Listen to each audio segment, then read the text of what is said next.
Namaste, angels. This is going to be the general weekly reading. What week is it? For October 15th, Sunday, October 15th through Saturday, the 21st. And I think first, I have a lot of new subscribers. First of all, welcome you guys. Thank you. I appreciate you joining me, joining us. You know, I like to feel that my viewers, subscribers, they form a family. I think a lot of friendships have been made on my channel. And I'd like to continue that. So I appreciate you joining and, you know, just sort of getting in where you fit in. But with that, it appears there may also be a need of me to introduce myself or reintroduce myself to some of you. So I'll try to do that as quickly as possible because some of you have heard all of these words and stories and things before and probably would rather not hear it again. But the other day on my Facebook page, I had posted that I've been over the quote unquote twin flame thing. Now that doesn't mean that I'm here making a hypocrite of myself, that I'm over divine unions, that I'm over being not just a light worker, but the light worker, because that's the name that God gave me when I started this, Queenofswords, the light worker. So not over any of that, just quote unquote twin flame. And those of you who've been with me a long time, especially my day ones, know exactly what I mean by that and why. Some of the rest of you may not understand it. So I owe you that explanation. Coincidentally, after I put that up, maybe like the next day or so, on the love reading, a very ignorant person showed up, a troll, basically, you know, so it comes with the territory, and just making all kinds of outlandish claims and suggestions, and it was as if they couldn't read or comprehend because they were a troll. So they were just like saying things that didn't make sense. The title of your video says twin flame. Just, you know, that, well, no, it doesn't. It hasn't for a long time. So, you know, that type of outlandish claim. But there have also been recently some people who were genuinely, you know, confused about it and wanted to ask me. So a few days later, I said on my Facebook page, seemed like one or two of you panicked when I said I was off of twin flame. Don't be afraid to evolve. When you know better, do better. And, you know, just as many people, like 40 people, you know, that had liked the first one, liked the second one. But a couple of people commented this time, like in a different way. One was a Facebook friend, said, exactly, I'm with you. It seems like the twin flame concept has turned into a religion or cult. I've been taking time out on that. Always growing and evolving. I don't believe in labels anymore either. I'm grateful for what I learned and that got me to this point. But I'm still just doing me and being love. Okay, so that was another person who dropped the label. I replied to her. I said, I've never been into labels and went in kicking and screaming. So those of you who did start with me know this, that I was like, you know, what's with all of this semantics, twin flame, and I'm a this and I'm a that. Like, I don't need that kind of stuff. I'm a very humble person. And I don't like a lot of fanfics. I didn't need the titles, but I started off with them like everybody else. So I said, I went in kicking and screaming. So I was happy to be told and shown the truth early on. April 2016, God showed me what it was really about. I kept the title for others as long as I could, but I couldn't even do that anymore. I know what we're really called and what our real purpose is and exactly where to find both in several ancient texts. I can't help but not continue to perpetuate a falsehood and perpetrate a fraud. I won't do it. I can't do it. I won't do it. So another person commented, can you provide more insight on what it really is? The purpose and the texts that you found. I do enjoy your videos. I'm trying to gain more insight. Thank you for what you do. I said, sure. It's in part what I talk about every week in the general reading. I'm talking about the illumined, the lighted, the elect that are spoken of throughout the Bible, Torah, Quran, as well as other archaeological finds like the emerald tablets believed to have been written by Thoth himself about life in Atlantis and why God took it away. It's when we went left that Atlantis was destroyed. King Solomon initiated days and rituals of coming together with soulmates. The book of Romans has Jesus explaining the laws of Moses were created to appease man, but now he brings a new covenant. And as part of a part of that new covenant is the fact that what two souls God brings together, let no man tear that asunder. What do you think he's talking about? Two souls, like two twin souls, two twin flames, two sacred beings, two divine unions is my preference, right? Two members of a divine union, a divine feminine and a divine masculine, a sacred couple, sacred union. He also dispatches the 144,000 2 by 2 in two groups of 72,000 disciples each. Everything that I say, you can look it up. Google Jesus dispatches the 72,000. I think that's the title of that story. It's in there. You'll find it. I could go on and on. This whole twin flame thing, quote unquote, twin flame thing, or at least what it's become is of man and the earthly, and therefore the dark, the devil. That's my feeling. That is the truth. Again, everything I say, we can look it up. Now, how did I get to that point? I'll try to be as quick with that as possible too. I've always been psychic since I was a baby. You know, if you've ever watched one of these paranormal shows, you've seen children, they can see things, they can do things. Maybe your own child has, maybe you experience similar, but we fall asleep at some point and we lose it. Well, I kept a lot. I mean, I fell asleep like everybody else, to the extent that I didn't remember any of this, like what my life purpose was, my soul's purpose was, but I was still psychic. I was psychic all my life. I thought I got it from my earthly mother, who is too psychic. And like I said, as a baby, I would see things. When I was 3, I was walking with my mother. A woman stopped us in the street and said to my mother, if she ever tells you she's from Mars, believe her. So my mother was quick to believe me when I told her in April 2016 what had been told to me, that I wasn't necessarily from Mars, but I am a seraph on this planet. I'm on Earth, an incarnated seraph. I told her that. She believed it.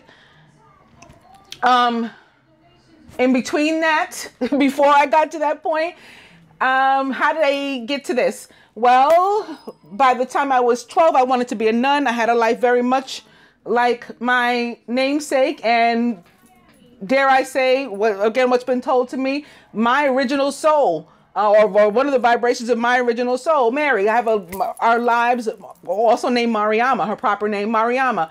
Our lives very, very, very similar. By the time I was 12, I wanted to be a nun. I almost became a nun.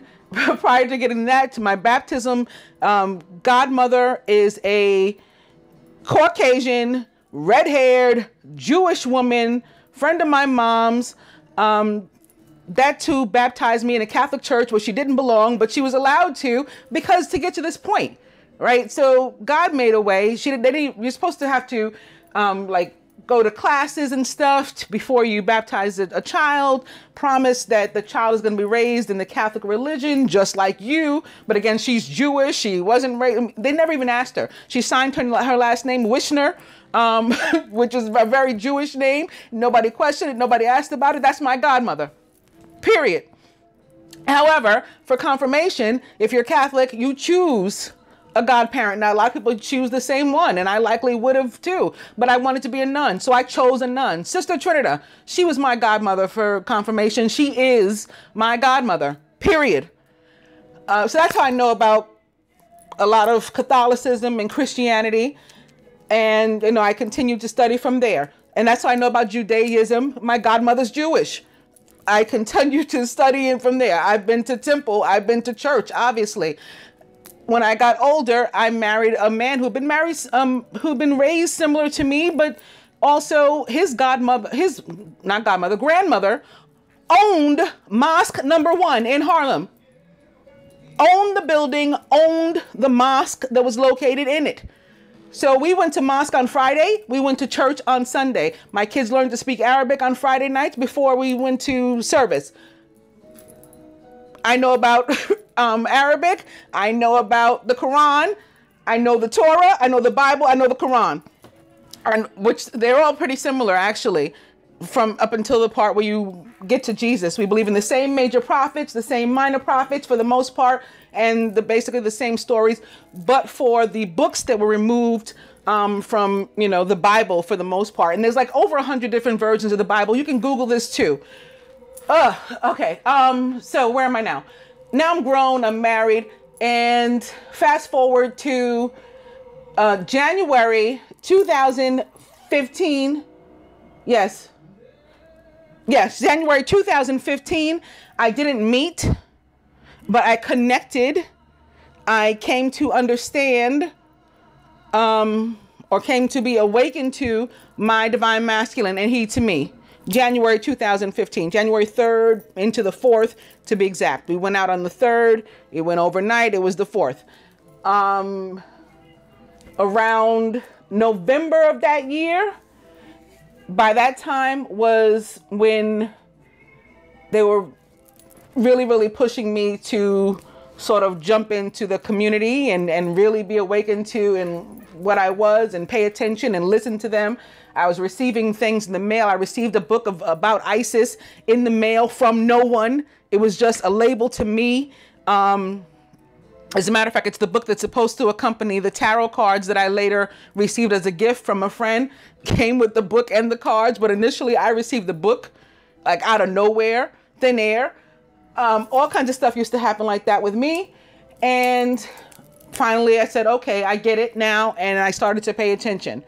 By January, they were telling me to first log on to YouTube for the first time. I did. I didn't really do anything. I didn't really watch anything. I didn't do anything on my own. The next step was they had me create the Twin Flame Journey page one day, 5:55 in the morning. I called my friend. I said, I just had like some kind of weird vision. I think God wants me to make a Facebook page about twin flames. I did. Then March was the next thing. March 10th, 2016, the angels that already lived with me all this time, and I didn't know again that I was this other thing. I thought I was just a psychic and just connected to angels. Chamuel, Raphael, Metatron, they told me I had to make a video. I got on, I made a video. They joined me. Coincidentally, I'm using green and red candles today. I had green and red candles on my table. Raphael will respond. The green candle will respond and move about the table when I spoke to Raphael. The red candle would move about the table when I spoke to Chamuel. These are published videos. You can look them up. And again, there's witnesses to this. This is not new. And I'm not new. And that was March. By April, Isis and Osiris were telling me that I was a seraph because they were seraphs and they were my parents. And I was she and she was me, you know, like not the same body, but like a reincarnation of her vibration. She said, you are me, Isis, later Mary. And I revealed that to the world. And I've been doing this ever since under that pretense. And that's why I do stuff differently from other people. That's why I know, again, the Bible, the Torah, the Quran. That's how I downloaded numerology and angel numbers and supreme math and all of this stuff. And I know it. That's how I knew the tarot without ever studying it, because my higher self invented it. So that's who I am. That's from where I come. That's what I'm about. That's my story. And that's why I don't adhere to the twin flame label. Okay, because if you pay attention, or if you know anything about what twin flames, at least at one point were, they were in fact based on the illumined, lighted, and elect ones, the 144,000 illumined ones, and the other elect beings that were, according to the twin flame gurus of the time, those were the only blue rays, quote unquote blue rays, about 600,000 of them on the earth, and all on a similar mission. Of them, the illumined were at the time supposedly, quote unquote, Oraphim, this order of angels, Oraphim, Oraphim. And I'm sure if you look that up, you'll find it. But you know where you won't find it? On the list of the order of angels from the Bible or from the Torah. You won't find it there. Not on any of the lists. There's the order of 9 angels. There's the order of 12 angels. I think there's another longer list too. They're not in any of them. But that was some people. So at one point, one popular twin flame guru started to, because she used to go on and on about being an Oraphim and being illumined. She started to add to her videos that illumined seraphim were also among the 144,000, because that's what I am. And it has, again, continued to evolve from there. As I continue to know better, I continue to do better, or at least I pledge to, and that's what I'm about. If there's any other questions, anybody's confused, feel free to holler at me. I'm very open. I'm an open book. I'm a very humble person. I always try to remain that way. I don't want to get ahead of myself.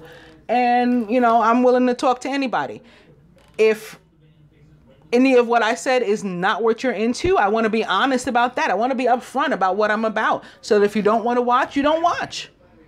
That's okay. I'm not in this as a business in that respect where I'm trying to get any and everybody to subscribe to my channel. I'm here on a mission, a real, true mission from God, from the universe. And I want to fellowship and it's 11:19 exactly right now. That's Father's birthday. That's a special time. I want to fellowship with other beings of the light on a similar mission that I'm here meant to connect with, that I'm here meant to teach. Some I may even be here, even if I'm here to teach them, I may be here to learn something from them too. I want to do all of that. Okay, so with that, I got a lot of other stuff to talk to you about, and let's get into that. So, astrology. Astrology. This week, 10/14, Venus in Libra. So that's today, actually. And the reading is tomorrow. So that's what's happening today. That's important. Actually, of the week for which I'm reading, the next event is 10/17, when Mercury enters Scorpio. So Jupiter already entered Scorpio on 10/10. And those of you who've been watching me for a while know that I've been looking forward to this for months. I was the only one talking about it a million years ago and how awesome it was going to be. Now I see everybody's jumping on the bandwagon. But that's okay. That's cool. It's an exciting time, and we should celebrate it and be on the bandwagon. So that was 10/10, Jupiter in Scorpio, 10/14, Venus in Libra, 10/17, Mercury in Scorpio, and then on 10/19 this week, so Thursday, I think that's Thursday, yeah, is the new moon in Libra. And then the rest will be in next week's reading when on 10/22, Mars enters Libra as well. And then on 10/23, the sun enters Scorpio. It's the first day of Scorpio, also believed by many to be the first day of creation ever. There was even a court case about it, and you can look that up too. Because I don't pull stuff out of my ass, and I don't, need somebody to, allegedly channel anything for me and stuff like that. I like real facts. So I'm not saying that I don't believe in channeling and that I don't do it myself. Absolutely. But when I get downloads, I always try to find a way. How can I explain this to my viewers now and in a way that I can prove it to them? You like Miracle on 34th Street when he had to prove that he was Santa Claus, and how could he do that? That's what I try to do. All right. Anyway, so what else? That was astrology. Let's do the Catholic feast days or the Christian feast days this week, because I think there's only one that I'm going to go over. So I'll just tell you what they are quickly, all of them, and then there'll be one on which we'll focus. So on Sunday, the 15th, Saint Teresa of Avila, Virgin and Doctor. On the 16th, Saint Hedwig, also Saint Margaret Mary, who was also a virgin. Tuesday, the 17th, Saint Ignatius of Antioch, bishop and martyr. Here's the special one that we're going to talk about for a minute. Saint Luke the Evangelist. It's his feast day on the 18th. So say that's obviously also Saint Luke the Apostle, right? One of the four evangelists, one of the four authors of the Gospels. Thursday the 19th, so the day of the new moon, it's also Saint Jean de Brebeuf.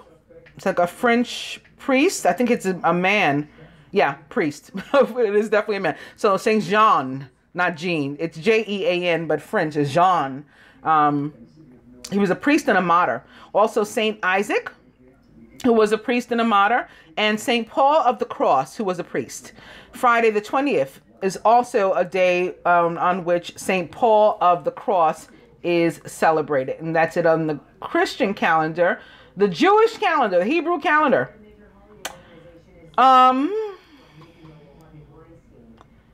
October, nothing until the 21st. And the 21st is an important one. It's the first day of the month of CHESHVAN in the year 5778. That's the 21st. So that's the big day that I'll talk about as it relates to Judaism this week.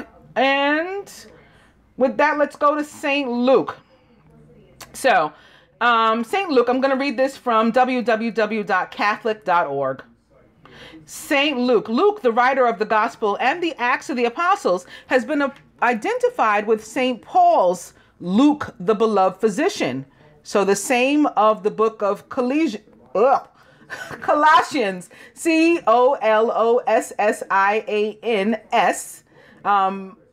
chapter 4, verse 14. We know few other acts or facts about Luke's life from the scripture and from early church historians. It's believed that Luke was born a Greek and a Gentile.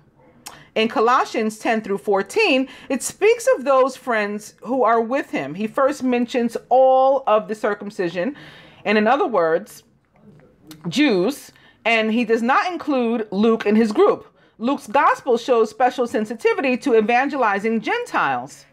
It is only in his gospel that we hear the parable of the Good Samaritan, that we hear Jesus praising the faith of Gentiles, such as the widow of Zarephath. That's the one I think that she didn't really have any money, but like even like the little bit of change that she had, she gave that to Jesus, and there were people who were sort of trying to ration out what they would give him who could afford it. In any case, also Naaman, the Syrian. This is all from Luke 4:25 through 27. And we hear the story of one grateful leper who was a Samaritan in Luke 17. Oh, 17. Listen to this. 11 through 19. So it's 11:19, like the time it just was in Father's birthday.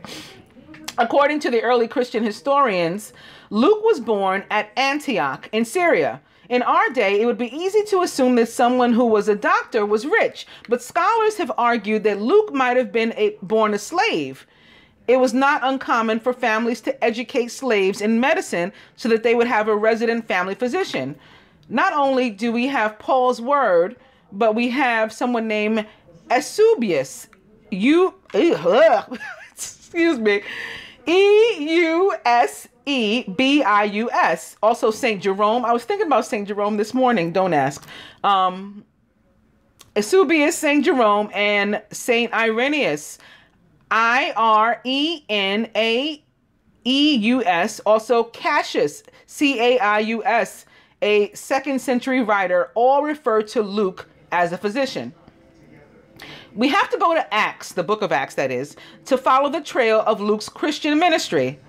We know nothing about his conversion, but looking at the language of Acts, we can see where he joined St. Paul. The story of Acts is written in the third person as a historian recording facts up until the 16th chapter.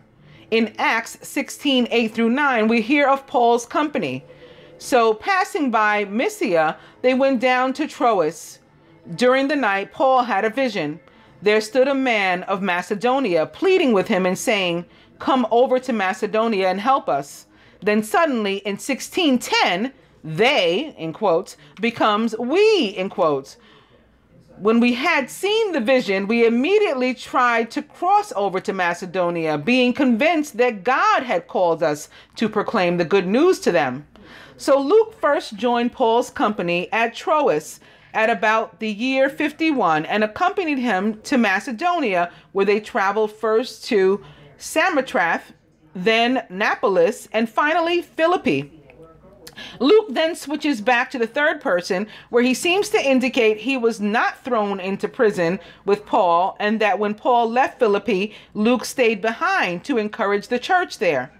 7 years passed before Paul returned to the area on his third missionary journey. In Acts 25, so chapter 20, verse 5, the switch to quote-unquote we tells us that Luke had left Philippi to rejoin Paul in Troas in 58, which I guess is the year 58, where they first meet up. They traveled together through Miletus, Tyre, Caesarea, and to Jerusalem. Luke is the loyal comrade who stays with Paul when he's imprisoned in Rome about the year 61. And in quotes, they have Epaphras, my fellow prisoner in Christ Jesus, sends greetings to you. And so do Mark, Aristarchus, Demas, and Luke, my fellow workers. And this is from the book of Philemon 24. And after everyone else deserts Paul in his final imprisonment and sufferings, it is Luke who remains with Paul to the end. In quotes, only Luke is with me. The book of Timothy, Timothy 2, chapter 4, verse 11. Luke's inspiration and information for his gospel and the book of Acts came from his close association with Paul and his companions, as he explains in his introduction to the gospel. This is a quote. Since many have undertaken to set down an orderly account of the events that have been fulfilled among us, just as they were handed on to us by those who from the beginning were eyewitnesses and servants of the word, I too decided, after investigating everything carefully from the very first, to write an orderly account for you, most excellent Theophilus. And this is the book of Luke, chapter 1, verse 1 through 3. Luke's unique perspective on Jesus can be seen in the 6 miracles and the 18 parables not found in the other gospels. Luke's is the gospel of the poor and social justice. He is the one who tells of the story of Lazarus and the rich man who ignored him. Luke is the one who uses the quote-unquote blessed are the poor instead of blessed are the poor in spirit in Beatitudes. Only in Luke's gospel do we hear Mary's magnificent, where she proclaims that God has brought down the powerful from their thrones and lifted up the lowly. He has filled the hungry with good things and sent the rich away empty. Luke 1:52 through 53. Luke also has special connection with the women in Jesus' life, especially Mary. It is only in Luke's gospel that we hear the story of the Annunciation, Mary's visit to Elizabeth, including the Magnificat, the presentation, and the story of Jesus' disappearance in Jerusalem. It is Luke that we have to thank for the scriptural parts of the Hail Mary, full of grace, spoken at the Annunciation, and blessed are you, and blessed is the fruit of your womb, Jesus, spoken by her cousin Elizabeth. Forgiveness and God's mercy to sinners is also of first importance to Luke. Only in Luke do we hear the story of the prodigal son, welcomed back by the overjoyed father. Only in Luke do we hear the story of the forgiven woman disrupting the feast by washing Jesus' feet with her tears. Throughout Luke's gospel, Jesus takes the side of the sinner who wants to return to God's mercy. Reading Luke's gospel gives a good idea of his character as one who loved the poor, who wanted the door to God's kingdom open to all, who respected women, and who saw hope in God's mercy for everyone. The reports of Luke's life after Paul's death are conflicting. Some early writers claim he was martyred. Others say he lived in a long life. Some say he preached in Greece. Others say in Gaul. The earliest tradition we have says that he died at 84, Boeotia, Boeotia, So I guess that's where he died, after settling in Greece to write his gospel. A tradition that Luke was a painter seems to have no basis in fact. Several images of Mary appeared in later centuries claiming him as a painter, but these claims were proved to be false.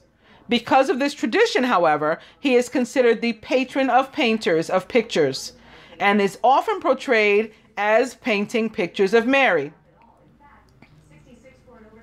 He is often shown with an ox.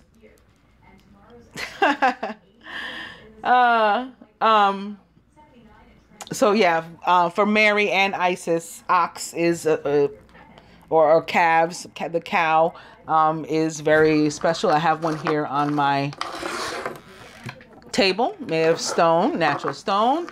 Those of you on my Facebook have probably seen the ox written in the clouds by the goddess Isis to me. I have a picture of it posted on my Facebook, and I've always said OX instead of XO to my friends and family and loved ones. So that's why I chuckled when I read that about ox. He is often shown with an ox or a calf because these are the symbols of sacrifice. The sacrifice Jesus made for all of the world. Luke is the patron of physicians and surgeons. And out of order, I guess I'll go to, you know what? Let me do the month of CHESHVAN or CHESHVAN. Okay, so it starts with a C sometimes. The C is silent. It's sort of like Hasidic. Begins with a C sometimes. The C is silent. Okay, so anyway. CHESHVAN is the second month of the Jewish calendar year, counting from Rosh Hashanah. Okay, so Rosh Hashanah was obviously last month, but it's not the first month of the original year.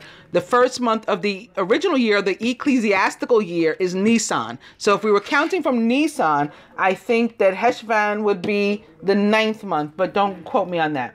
So in any case, it's the first month after Rosh Hashanah. And we're taught that it's reserved for the time of the Messiah. So nothing else really goes on in this month. There's no special holidays. In fact, it is the only month that doesn't have any holidays or what they call it, quote unquote, a special misvat.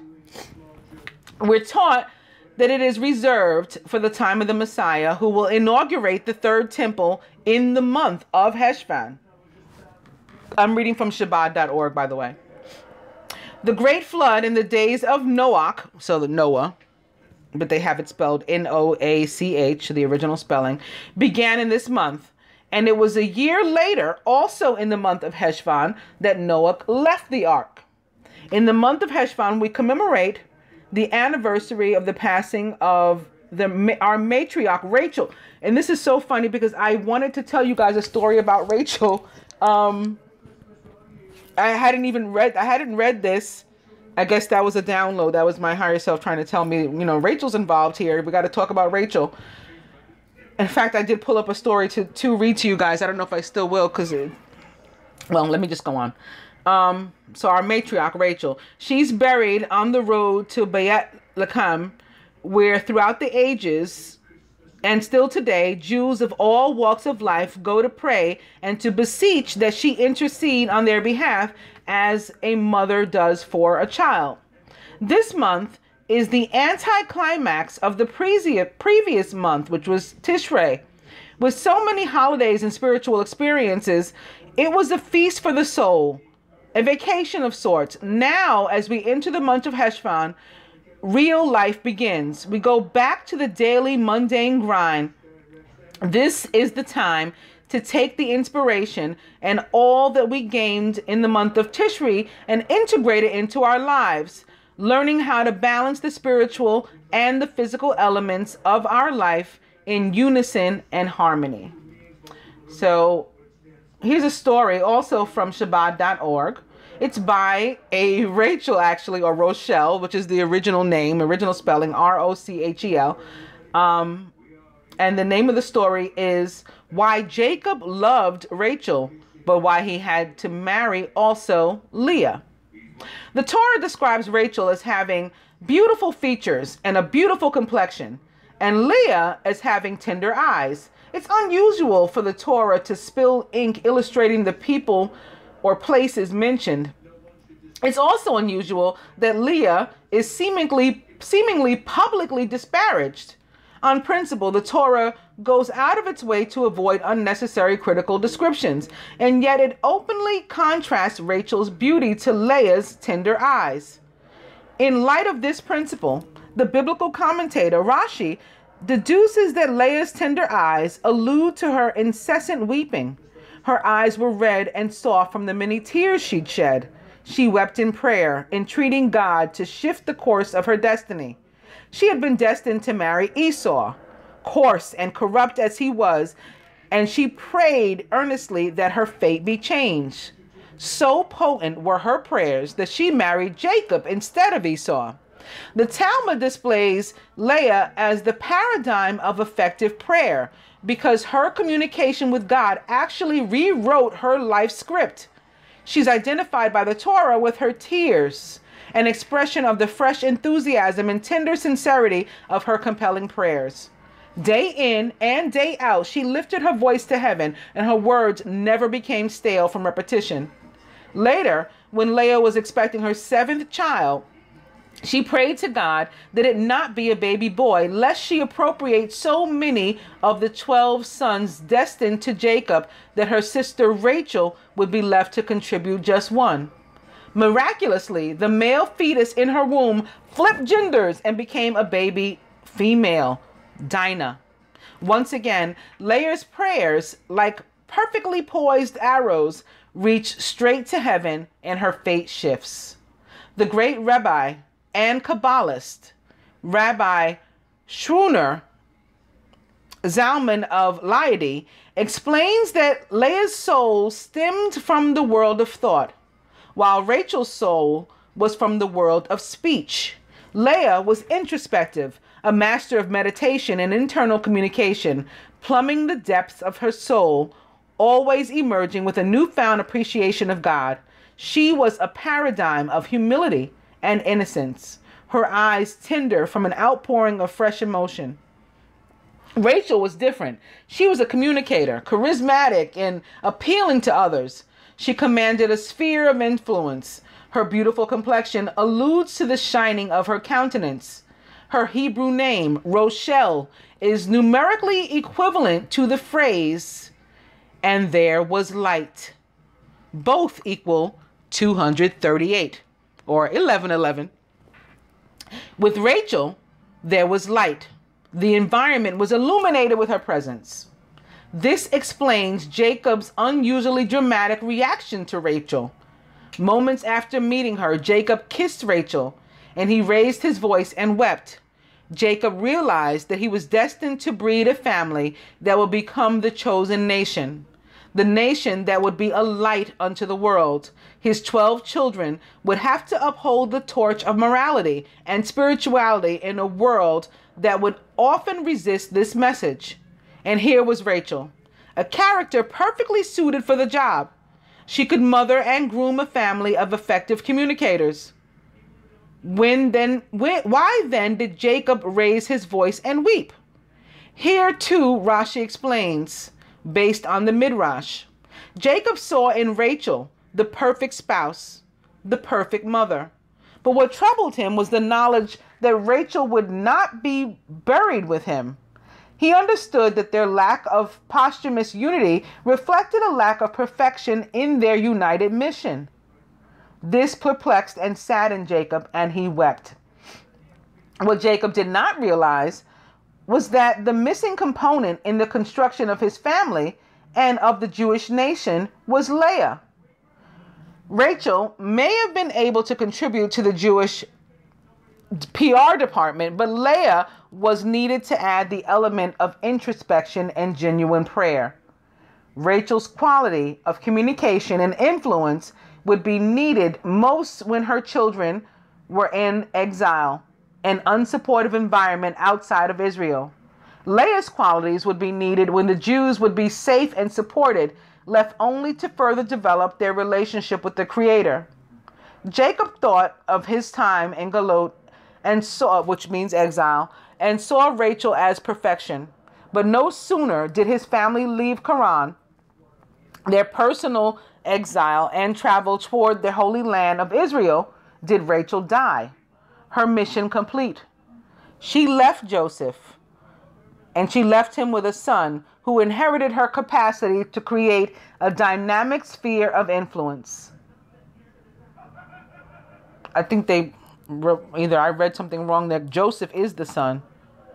Oh, yes, I'm sorry. I read it wrong. She left Joseph a son who inherited her capacity to create a dynamic sphere of influence. He would lead an entire country towards prosperity. Leah's sons, by contrast, spent their time as shepherds, meditating in the pastures as they walked beside their flock. Even in Egypt, they lived an insulated life in the city of Goshen. Both Rachel and Leah mothered the Jewish nation. Rachel instilled within the strength to exude a powerful and far-reaching aura of influence. Leah gifted us with the strength to tug at our soul strings and to talk to God with integrity. And I think that what can come out of that is something that I was thinking about last week, how I never did really get into this thing of calling our mate's other partner, like the karmic, in a derogatory way. Because I think we're all a karmic. We're all somebody's karmic. We all have, and I'll give you this as an example. When I talk about the feminine and the fact that she has a cord to cut to her ex, to her child's father, to whomever it is, not doing so is her holding on as his karmic. Because he could have a life that he could be going on to, even if he doesn't realize it yet, he could be going on to lead another life with whom he belongs. So you're not only holding yourself up when you don't cut that cord, you're holding up the other person. And in this way, we can be showing unconditional love to all involved. I love you enough too, even if we're not getting along and we weren't meant together and that's why we're not getting along or whatever the case is. I love you enough to cut this cord so that you too can go be, with whom you belong. Because I love myself enough to do it also. So I think that that's what was happening there. These two women with this one man. And it could be said that one was the divine partner and one was the karmic, but they were both necessary and they both served, a very important purpose from what I could see. All right. So anyway, going on to the astronomy for the week. This week in the sky. This is going to be a very long one. I'll put the timestamps so that you guys can fast forward to the reading, those who want to. The sky this week. Sunday, October 15th, the variable star Algol in Perseus reaches minimum brightness at 1:25 a.m. Eastern Daylight Time tomorrow morning. Observers on the East Coast who start watching around mid-evening can see the star's brightness diminish by 70% over the course of about 5 hours. Those in the Western North America will see Algol brighten noticeably from late evening until dawn starts to light up the sky, when the star stands high in the west. This eclipsing binary system runs through a cycle from minimum, which is a magnitude of 3.4, to maximum, a magnitude of 2.1, and then back every 2.87 days. Monday, October 16th, the night sky's most conspicuous harbinger of winter now rises in the east before midnight local daylight time. The constellation Orion the Hunter appears on its side as it rises with ruddy this is that Beetlejuice one, Betelgeuse, to the left of the three-star belt, and blue-white Rigel to the belt's right. As Orion climbs higher before dawn, the figure rotates so that Betelgeuse lies at the upper left and Rigel at the lower left of the constellation pattern. Tuesday, October 17th, the pre-dawn sky sparkles with activity this morning as a waning crescent moon joins brilliant Venus and ruddy Mars. So Venus and Mars together again, Tuesday. The moon appears 5% lit and lies just 2 degrees to Mars's left. Venus appears 6 degrees below the other two. The best views come at 45 minutes to an hour before sunrise, when the trio stand out against the morning twilight. Most binoculars will capture all three in a single field of view. So that's pretty awesome. You'll get to see the waning crescent moon, Venus and Mars looking only once, at the same time. Wednesday, October 18th. Venus appears 0.2 degrees north of the 4th magnitude star Eta this morning. And that's at a magnitude of -3.9. The planet shines more than 1,000 times brighter than the star. Mars passes at 0.5 degrees north of 4th magnitude star Beta this morning at a magnitude of 1.8. The red planet appears about 5 times brighter than the star. Thursday, October 19th, Uranus reaches opposition and peak visibility tonight. Opposition officially arrives at 2 p.m. Eastern Daylight Time, when the outer planet lies opposite the sun in our sky. This means it rises at sunset, climbs highest in the south around 1 a.m. local daylight time, and sets at sunrise. The magnitude 5.7 planet lies in southeastern Pisces, 1.8 degrees west-northwest of magnitude 4.3 Omicron Pisceum. Although Uranus shines brightly enough to glimpse with the naked eye under the dark sky, use binoculars to locate it initially. A telescope reveals the planet's blue-green disk, which spans 3.7 inches. The new moon occurs at 3:12 p.m. Eastern Daylight Time.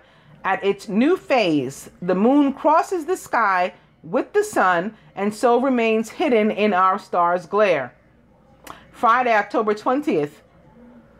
With the moon now gone from the pre-dawn sky, the rest of the week offers an excellent opportunity. Autumn is the best time of year to observe this elusive glow before sunrise. It appears slightly fainter than the Milky Way, so you'll need a clear, moonless sky and an observing site located far from the city.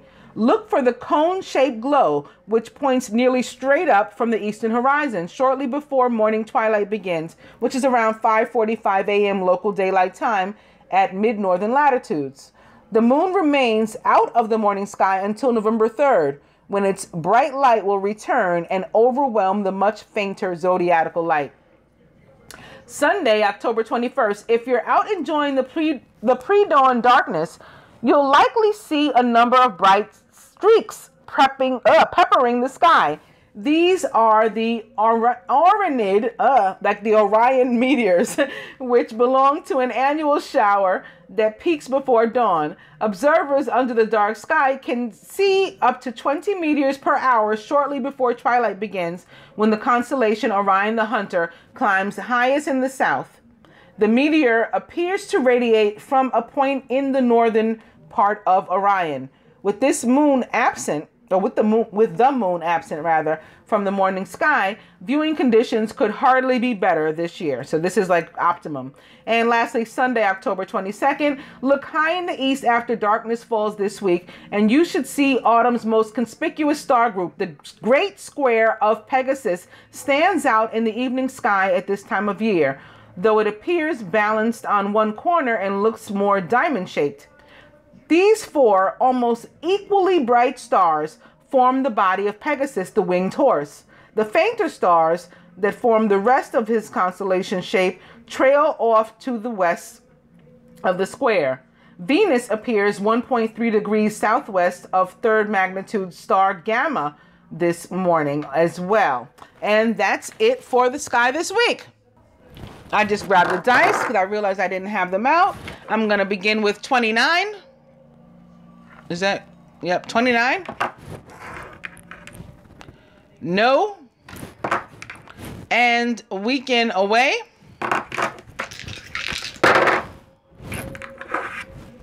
Spirit says 6. Forget it. Glad I didn't read this one first. Forget sex.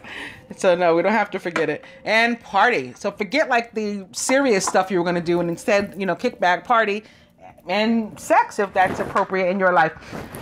So going to the Angel Tarot now, beginning the reading with the Six of Water. Memories from your history or childhood, issues regarding children, and romanticizing the past. And opening to the Three of Water, a celebration, a wedding, graduation, or a birth announcement. And the need to have more fun. So this can certainly be about children, the birth of children, or something going on with your children that is cause for celebration. The Six of Water can represent a child, and the Three of Water can represent a child. This can also be about soulmate relationships, past life relationships, and maybe something to celebrate in that regard. Maybe a reunion or something going on for you.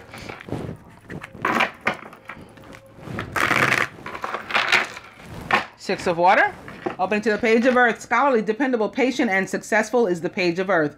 Good news about financial matters. Wanting to do something more challenging in a new area of study.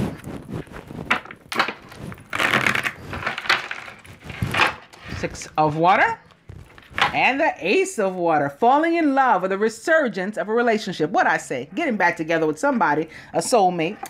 Spiritual growth and enhanced intuition. Maybe even getting a new home. That could be cause for celebration. You got to approve for the loan. You're moving in with your soulmate. You're going to cohabitate. You guys got an apartment together. Whatever the case is. Six of Water.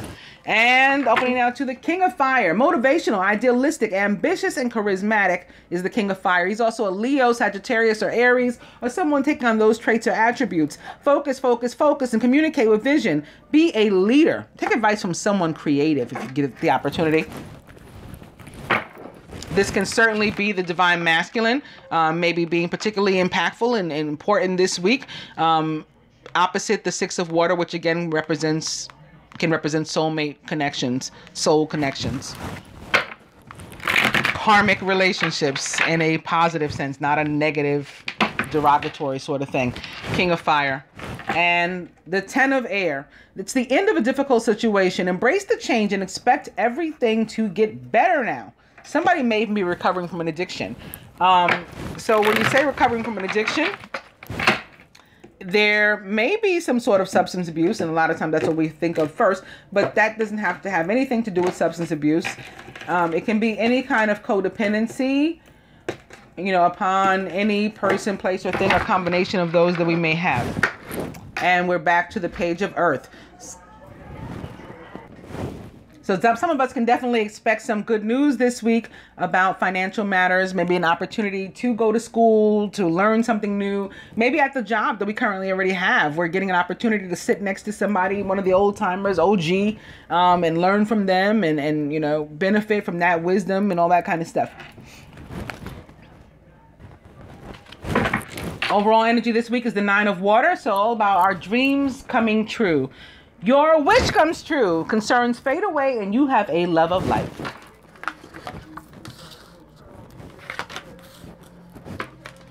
This is an overall energy of prayers being answered this week.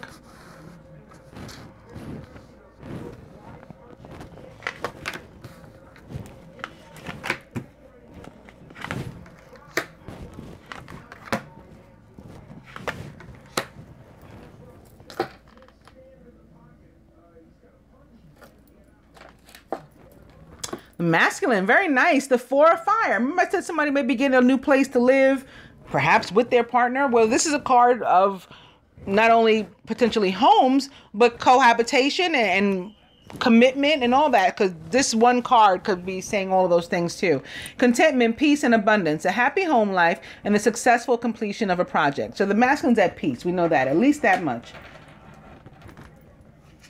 Overall, surrounded by the Queen of Fire, confident, warm, intelligent, and graceful is the Queen of Fire, like the king that came through here a few minutes ago. She's a Leo, Sagittarius, or Aries, and contrary to him, he is again the quintessential divine masculine of the tarot.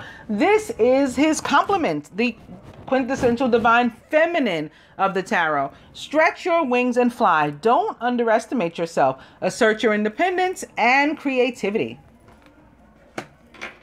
Now, this can be the masculine's energy just because it's the queen. This can be his energy, or of course, this can be somebody else impactful upon his life this week, perhaps the feminine. Again, perhaps they're moving in together.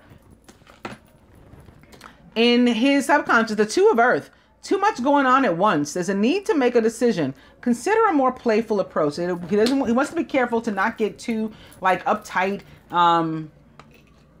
wound up ahead of himself in that sense. Wow. So we had an overall energy already from the minor arcana. We had the Nine of Water, our wishes being granted. And now we have an even stronger energy from the major arcana. We have a wish card from there too, which is granted. The Star, representing the sign of Aquarius. Uranus is very active this week. I don't remember reading about it just now, but I know that there's some stuff going on with Uranus this week. I think opposition to a couple of conjunctions. You guys can look that up if you're interested in finding out more or rewind. I don't remember what I said about Uranus. In any case, there can be certainly heightened communication coming out of the feminine or toward the feminine, maybe via some sort of electronic means, perhaps from the masculine, but not necessarily. This can, this is the general reading. It can be from anywhere, but it's good news. And it lets you know that you're on the right path. Happy times. Make positive, optimistic, long-term plans. Because again, yes, you are on the right path. This will represent other air signs too. Gemini, Libra. Feminine is surrounded by, the Five of Air. An unwise choice. Learn what you can from this situation and review everyone's motives. So maybe some conflict for the feminine this week. It's very insignificant, especially, as compared to all these other cards. This can be a stranger, like somebody stepped on your foot in the street by accident, just decide whether or not you want to let it turn into something. It's bigger than what it is. It could be something very petty. If you're able to ignore it, avoid it, walk away, then you might want to just do that because you got too much going on in your life. This is just the Five. In the feminine subconscious, the Nine of Fire. Don't give up. Protect that which you've created. Have courage and believe in yourself. So this is your inspiration, your motivation to keep on pushing and to push past, like lowly fives that don't deserve your attention. Crowning the union this week, the Eight of Water, a desire to move on, the search for something more meaningful, spiritual and emotional growth. Maybe like what we were just reading about in the story, the first story about the new month that starts this week, applying what we learned and experienced in the month of Tishri to our lives now that CHESHVAN is beginning. That could be what that's about.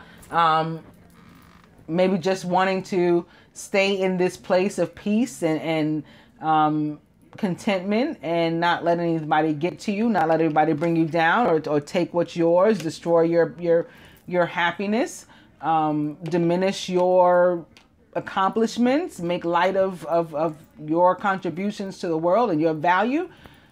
All of that, we're thinking on a higher level with this Eight of Water that's coming through. At the root, the foundation, is the Seven of Earth. Seeds well planted. This could be the Seven of Earth. It's at our foundation perhaps because of the previous full moon, right? Because that was about, at least in my mind, and I mentioned it during the reading, it was about Seven of Earth, Eight of Earth energy, like being rewarded for getting to finally reap what we've sown. It's the harvest moon. It was the harvest moon. And we were finally harvesting these seeds that we had planted. I said it was about the Seven of Earth, the Eight of Earth, and the Nine of Fire. And here we have the Seven of Earth and the Nine of Fire sitting right next to one another. So I think that, yes, this is at our foundation because it's the energy that was brought on by the previous full moon. So it's with what we're starting, with what we're going into this week. And we're being propelled as a result toward, bigger and better and more exciting things later on. At the heart of the matter, ooh, ouch. The Three of Air, great sadness. Take time to heal. There's a need to forgive yourself and others. So something maybe really funky goes on here with the feminine. The next card is upright. Let's first look at the Five of Air. Isn't that to be expected? When you see the 3 of air and the 5 of air, the 7 of air can't be far behind. These are the joy stealers.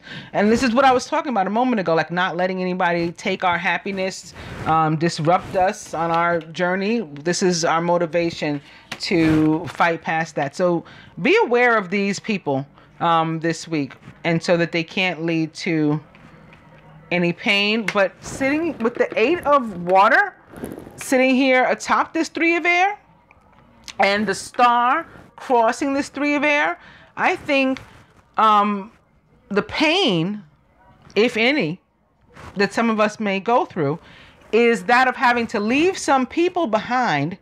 We're moving on from them because we're realizing that they have some sort of motives, right? Review everyone's motives. We're realizing that these are joy stealers. These are not our friends.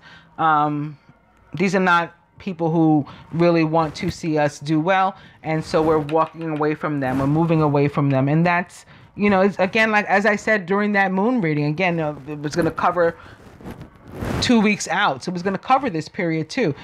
It's okay to mourn, the loss of people, places, things even that have been in our lives, for whatever amount of time.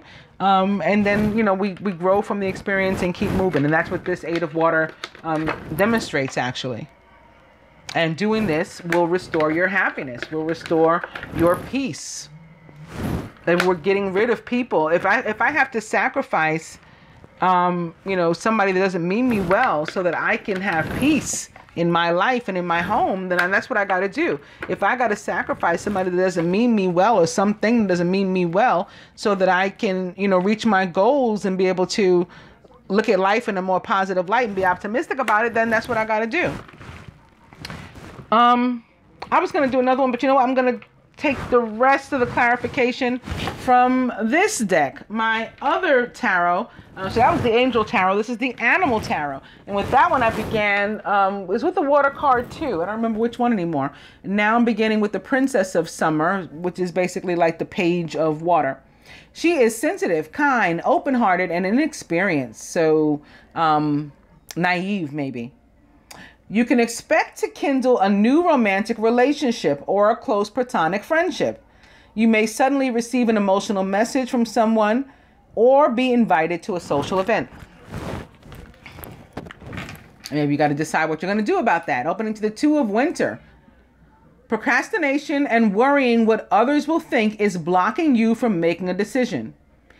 If you're torn between your own desires and someone else's, follow your inner guidance. Like I was just saying, if you got to sacrifice somebody else's feelings, especially somebody that doesn't mean you well, for your own, follow your heart, your goals. What's going to bring you happiness? What's going to bring you joy?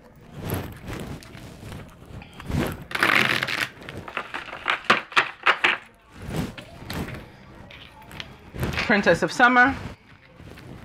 And opening to ego, or the devil. You may find and feel that you're trapped in your situation, but that's not true. Be careful not to overly focus upon material wealth and break free of negative thinking. That includes fear and, resentment, regret, and all that kind of stuff too. Jealousy, envy of somebody else, what somebody else has. Ego. And opening to unity. Embrace this time of deep spiritual growth. You may feel called to act as a mentor, find a new teacher, or spend time with others who are also on a sacred path. I think I talked about that too. Didn't I say getting together with people? Socializing? Well, all of that can come from the 8 of water as well. Ego. I'll go one more. And it's the Prince of Spring. Very nice. An opportunity arises that needs your attention right away. Moving quickly is important, yet there's nothing you can't handle if you follow your inner guidance.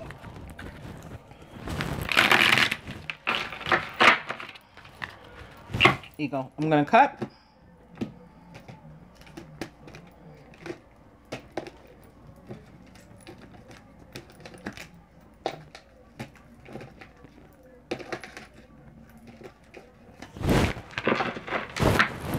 And it's the Queen of Winter. All your life experiences have prepared you for this moment of truth. So that's what I was talking about this. I said, well, what the last month, the month of Tishri, that was to prepare us for this month, for this week. And so perhaps that's why this 8 of water is crowning us. This is reiterating that. All of your life experiences prepared you for this moment of truth.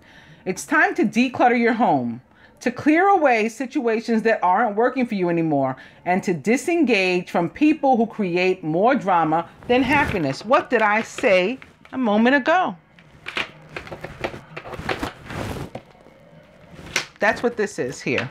So it's okay to mourn the loss of these people, situations, circumstances, places, things that have been a part of your life. But if you want the happiness, Queen of Winter comes through to reconfirm that, yes, what we're supposed to do is move on from these things or people. The overall energy is the Princess of Autumn. A wonderful opportunity related to your work or education, such as a promotion or a scholarship, is coming your way. Seize this chance to learn something exciting or start a more rewarding and uplifting career.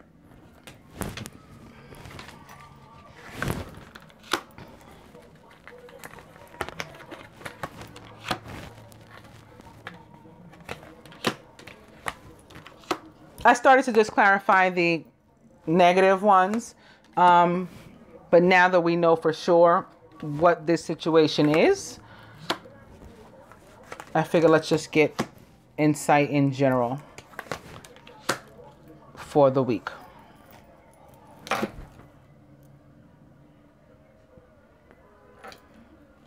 So joining us with this 4 of fire, it's the Prince of Winter.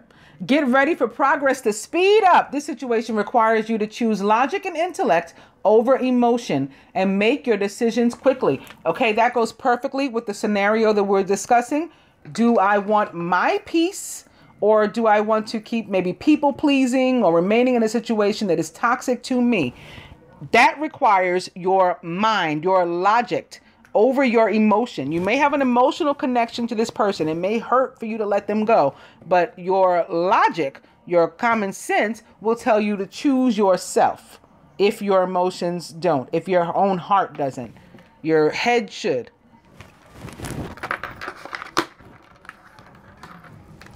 Atop the Queen of Fire. So this could be another aspect of the Queen of Fire, could be representing one of the difficult people that we're going to encounter, perhaps, because we're clarifying this with the 9 of Spring. Another way to look at it is that the Queen of Fire is being empowered further with this energy of the 9 of Spring. You've worked hard, and what you've created is impressive and worthy of protecting. Annoying challenges like a 3 of Swords, a 5 of Swords, a 7 of Swords. Those are very annoying challenges. They may pop up, but don't worry. You'll get through them just as you have in the past. Okay, not letting anybody steal our joy this week thus far. Guess what you got here at the root? Yes, masculine, at your root. Crowning you, you got the 4 of Wands. At your root, you got the 4 of Wands. They call it the 4 of Spring here. It's attached, it's atop the 2 of Earth. It's time to kick back and relax and celebrate all that you have. Joy arises from success in your career, the completion of a project, or a very happy family life, masculine. So you're going to make the right choice where you have to make a decision, where this is about balancing career and home life and finding time, for both, because all work and no play makes Jack a dull boy. You will find the time for that as well. It's all going to work out when you got 2 4 of Wands here crowning you and at your root. Feminine, let's hope that we do just as well. Oops, we're off to not as great a start. Topping atop our star is the 5 of Spring. Ram. Occasionally, you may experience clashes with others. If you decide the matter is worth your energy, then do what you can to minimize the conflict without sacrificing your goals or beliefs. I think that this star is telling us, again, this is major arcana energy. This is a 5. This star is telling us to keep powering ahead, aware that we're on the right path, making positive, optimistic, you know, plans and having those positive thoughts, and just like ignoring this to the extent that we can. Where we have to address it, addressing it from that vein and that perspective. Like, I'm not going to mess up, you know, what I got over you or for you. So let me help you to clear your energy away. Maybe I got to clear it away. Maybe I got to remove you from my cipher, because that's crossing this 3 of air as well. Atop what became the 5 of air and the 7 of air is the Empress. It's time to hop into action. Use your natural creativity to bring forth prosperity and success in your life. So this is again where somebody's trying to steal your joy, somebody's trying to steal your happiness, but abundance is on its way to you nonetheless. They can't stop it. And this is major arcana as well. This is Venus, the goddess of both love and money. So whether they're trying to take your money or take your love or both, you know, she's got you here. She's here to support you and to nurture you and help you through this area. Atop this 9 of fire. Why do you need this strength? Well, because again, something's trying to tower you. Something's trying to rattle you. Well, here you have the strength, the motivation, you know, everything you need to keep you powering ahead. Don't give up. Protect that which you've created. So whatever's trying to shake you up, I think it's good. It's a good shaking though, with the star here, major arcana card, the star here, and major arcana card, the Empress here. So I would not worry about this tower. Crowning. Atop the 8 of water is the 4 of winter. So where we did have this pain and difficulty, maybe stress, if you got to decide, am I repairing this relationship or am I walking away from this person? Well, again, it's like we have the desire to move away. I think most of us will move away from whatever this negativity is. So some of us may need to recover from it, right? After the 3 of air, you need the 4 of air to recover from it. And some of us are still needing to make a decision what we're going to do. In either case, you got this 4 of winter here available to you for just that.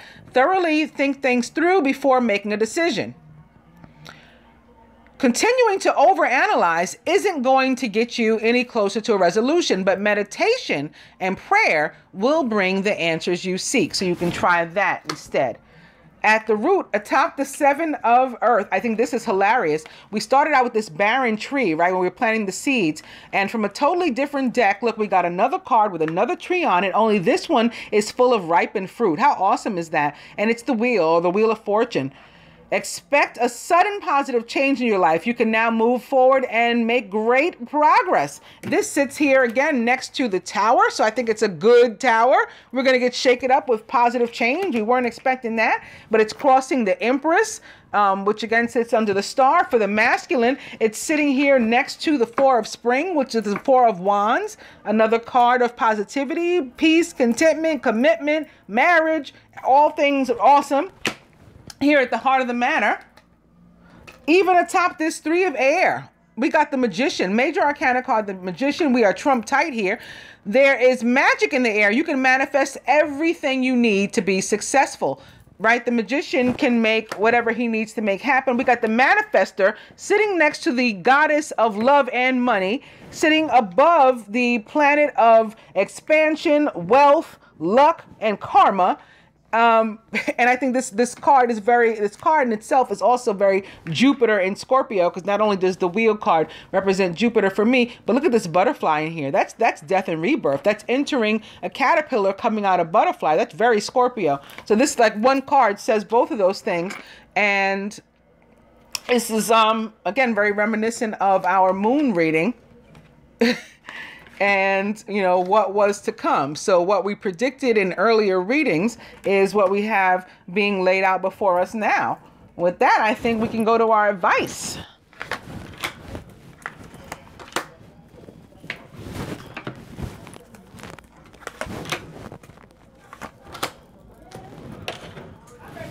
This looks like a good week in like all areas. Making necessary changes in your life, entering commitments, right? Love is in the air. We got cups cards. We got wands cards. Wishes being granted. Overall energy of the 9 of water. Energy crowning the feminine, the star. So we got double prayers being answered. Bunch of court cards, bunch of major arcana, all very positive. Even the tower. good week. And from what we need to surrender cards to the masculine, surrender low self-esteem. So I hope we're not going all the way back to this, but it seems like we may. Months ago, I talked about how I was feeling that some of the masculine just felt like not good enough for the feminine, not as smart as her, not as off as her, not as educated as her. Well, I'm different for everybody, but whatever the case was, not realizing how very awesome he was. And what reading was it that I did last week where it was just, a reminder to the masculine of how very magnificent he is, and that he needs to recognize that. And it came through that he was. So maybe this is just another reminder. Let's hope. You deserve success, love, and abundance. Set an intention to identify and release any remnants, of low self-esteem. So this is indicating that he had been working on it, and it's saying whatever's left over, get rid of that too. Okay, and be that the very divine, that king you are, that boss you are. Feminine, surrender to prayer. Okay, because our prayers are being answered. The least we could do is, say some more to express our thanks and continue to and have conversations with the universe, with God. Give yourself over completely to prayer. When you pray from your heart, you'll be heard throughout the universe, and answers and support will arrive.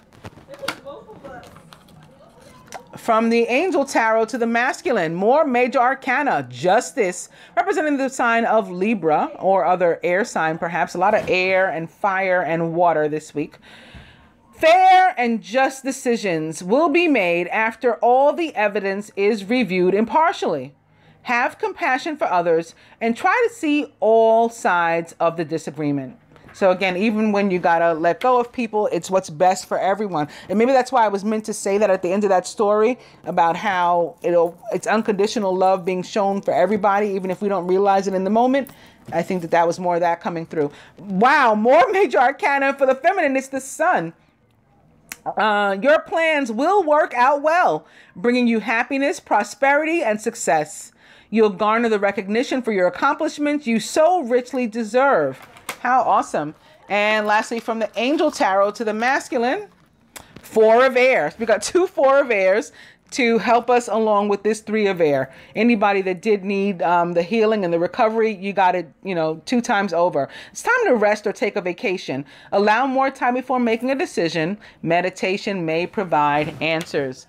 And lastly, for the feminine, the Ace of Air. Brilliant new ideas and inspirations. Seeing the truth of a situation may be a challenging beginning. I always say it's a beginning nonetheless. And so to me, it's all good. This is a card of victory. This is a card of triumph. This is a card of ridding yourself. If you couldn't get past enough of it with the Queen of Air, definitely the Ace comes through with the sword and cuts away all that is not working for you. I hope that you guys find the weekly general reading helpful and enjoy it. I'll be back with love, only love, no me running my mouth, having to explain stuff I've explained in the past, over again. None of that, just us having a nice conversation of love. And then soon after, hopefully following up with our next moon reading for Thursday. Namaste, angels.